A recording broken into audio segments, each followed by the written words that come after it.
Assalamualaikum warahmatullahi wabarakatuh. Perkenalkan, nama saya Fahrezi Hensi Goeci, NIM 2020161166, mata kuliah Filsafat Umum. Dosen pengampu Bapak Amiruddin SPDI MPDI. Baiklah, saya akan menjawab soal ujian akhir semester Filsafat Umum. 1. Nama atau istilah dari 4 by periode. A. Periode Yunani kuno adalah tempat bersejarah di mana semua bangsa memiliki peradaban. Oleh karena itu, Yunani kuno sangat identik dengan filsafat yang merupakan induk dari ilmu pengetahuan, padahal filsafat dalam pengertian sederhana sudah berkembang jauh sebelum para filosof klasik Yunani menekuni dan mengembangkannya. Filsafat di tangan mereka menjadi sesuatu yang sangat berharga bagi perkembangan ilmu pengetahuan pada generasi-generasi setelahnya. B. Periode Islam adalah ajaran yang sangat cinta terhadap ilmu pengetahuan. Hal ini sudah terlihat dari pesan yang terkandung dalam Al-Quran yang diwahyukan pertama kali kepada Nabi Muhammad SAW, yaitu surat Al-Alaq, dengan diawali kata perintah Iqra yang berarti bacalah. C. Masa Renaissance dan modern. Renaissance adalah periode perkembangan yang terletak di ujung atau sesudah abad ke-8 sampai muncul abad modern. Renaissance merupakan era sejarah yang penuh dengan kemajuan dan perubahan yang mengandung arti bagi perkembangan ilmu, sedangkan modern hanyalah perluasan dari zaman Renaissance. D. Periode kontemporer. Pada umumnya berarti saat itu, sekarang, atau zaman pada penutur atau pembicaraan atau pendengar sedang mengalami. Jadi, kontemporer adalah zaman pada saat suatu masalah muncul dan kemudian mendapat jawabannya. B. Awal dan akhir 4 periode. 1. Periode Yunani kuno. Perkembangan ilmu pengetahuan sehingga seperti sekarang ini tidaklah berlangsung secara mendadak, melainkan proses bertahap dan evolutif. Di dalam banyak literatur menyebutkan bahwa periode Yunani merupakan tonggak awal berkembangnya ilmu pengetahuan dalam sejarah peradaban umat manusia. Perkembangan ilmu ini dilatar belakangi dengan perubahan paradigma dan pola pikir yang berkembang saat itu. Sebelumnya, bangsa Yunani masih diselimuti oleh para pola pikir mitosentris, namun pada abad ke-6 sebelum Masehi di Yunani, lahirlah filsafat yang dikenal dengan The Greek Mirage. Dengan paradigma ini, ilmu pengetahuan berkembang sangat pesat karena menjawab persoalan di sekitarnya dengan rasio dan meninggalkan kepercayaan terhadap mitologi atau tahayul yang irasional. 2. Periode Islam. Awal periode Islam adalah gairah intelektual di dunia Islam. Ini berkembang pada saat Eropa dan Barat mengalami titik kegelapan. Dalam buku magnum opusnya yang menyatakan adanya Great Gap dalam sejarah pemikiran ekonomi selama 5 tahun, yaitu masa yang dikenal sebagai Dark Ages, masa kegelapan Barat. Itu sebenarnya merupakan masa kegemilangan umat Islam, suatu hal yang berusaha disembunyikan oleh Barat karena pemikiran ekonomi Muslim pada masa inilah yang kemudian banyak dicuri oleh para ekonomi Barat. Akhirnya periode Islam adalah wilayah kekuasaan Islam, terjadi pengembangan ilmu pengetahuan yang pesat. Di saat Eropa pada zaman pertengahan lebih berkuasa pada isu-isu keagamaan, maka peradaban dunia Islam melakukan penerjemahan besar-besaran terhadap karya-karya filosof Yunani dan berbagai temuan di lapangan ilmiah lainnya. 3. Masa Renaissance dan modern. Awal masa Renaissance dan modern adalah penemuan mesin cetak oleh Johannes Gutenberg pada tahun 1450 di Yokoni. Telah merevolusi dunia komunikasi dan publikasi, khususnya di Eropa. Hasilnya publikasi dari pakar-pakar humanisme seperti Francesco Petrarch dan Giovanni Boccaccio dicetak dan berhasil disebarkan ke masyarakat luas. Selain itu, berkembangnya perdagangan antara timur dan barat juga menjadi titik awal dimulainya periode Renaissance sebagai periode baru. Akhir masa Renaissance dan modern adalah berakhirnya gerakan Renaissance. 4. Periode kontemporer. Awal dan akhir periode ini adalah ditandai adanya teknologi-teknologi canggih dan spesialisasi ilmu-ilmu yang semakin tajam. dan mendalam seperti ilmu kimia, fisika, teknologi, komunikasi, dan informasi. Berkembang pesat pada zaman ini hingga kini. C. Ciri khas atau objek kajian filsafat. A. Periode Yunani kuno. Ciri-ciri yang menonjol adalah kosmosentris, yang berarti mempertanyakan asal-usul alam semesta dan jagat raya sebagai salah satu upaya untuk menemukan masalah yang merupakan unsur awal terjadinya gejala-gejala objek kajian adalah disiplin ilmu, termasuk filsafat, politik, etika, metafisika, metodologi, logika, biologi, retorika, dan estetika menjadi pembahasan di masa Yunani kuno. B. Periode Islam. Objek kajian dalam filsafat yaitu ontologi, berarti ilmu pengetahuan yang meneliti sesuatu yang ada. Epistemologi berarti ilmu yang membahas teori, sedangkan aksiologi berarti kajian tentang nilai ilmu pengetahuan. C. Periode masa Renaissance dan modern.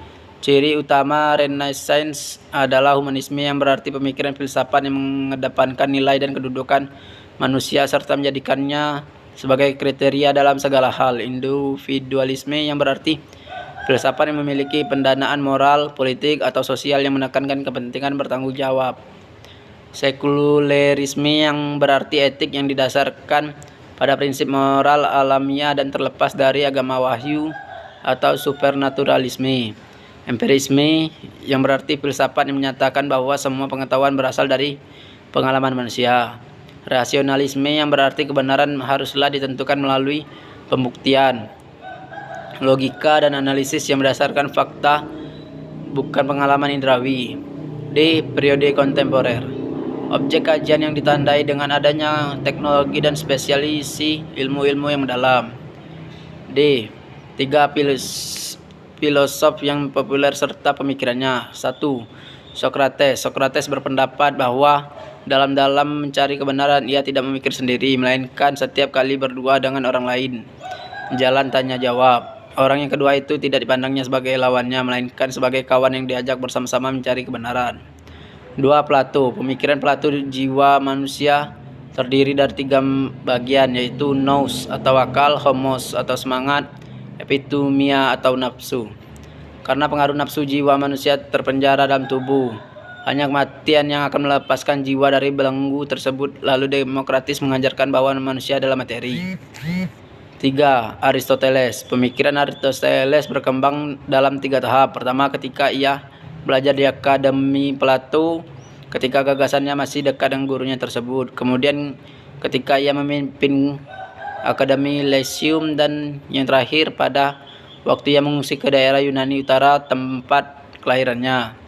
Selama memimpin di Lyceum, ia menerbitkan 6 karya tulis yang membahas masalah logika yang dianggap sebagai karya-karyanya yang paling penting selain kontribusinya di bidang metafisika, fisika, etika, politik, ilmu kedokteran, ilmu alam, dan karya seni. Pemikiran lainnya adalah tentang gerak. Ia selalu mengatakan bahwa semua benda bergerak menuju satu tempat tujuan karena benda tidak dapat bergerak dengan sendirinya. Maka harus ada penggerak itu harus mempunyai penggerak lainnya. Hingga tiba ada penggerak yang pertama yang bergerak yang kemudian disebut dengan Theos, yaitu Tuhan pengertian bahasa Yunani.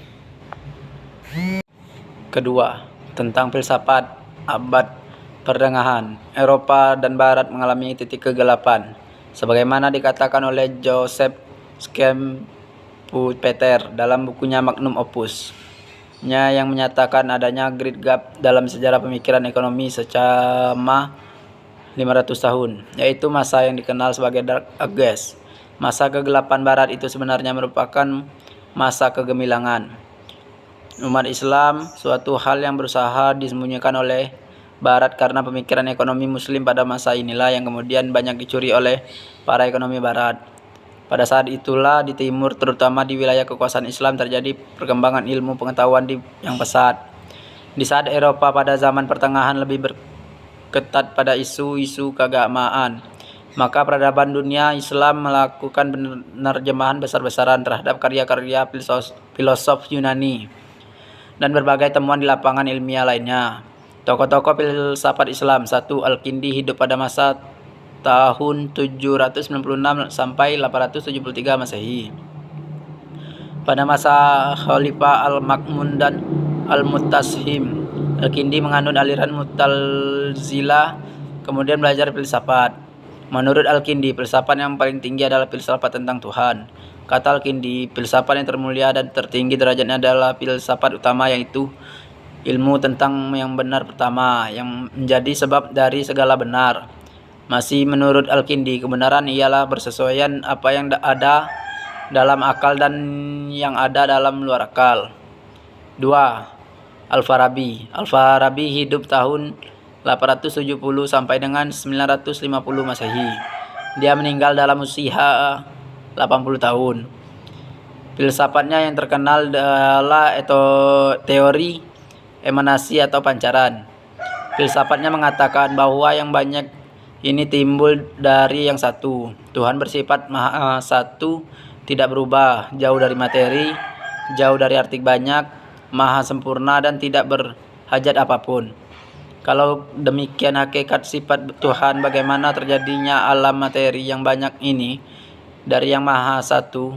Menurut Al-Farabi, alam terjadi dengan cara emanasi atau pancaran dari Tuhan yang berubah menjadi suatu mawujud. Perubahan itu mulai dari akal pertama sampai akal ke-10.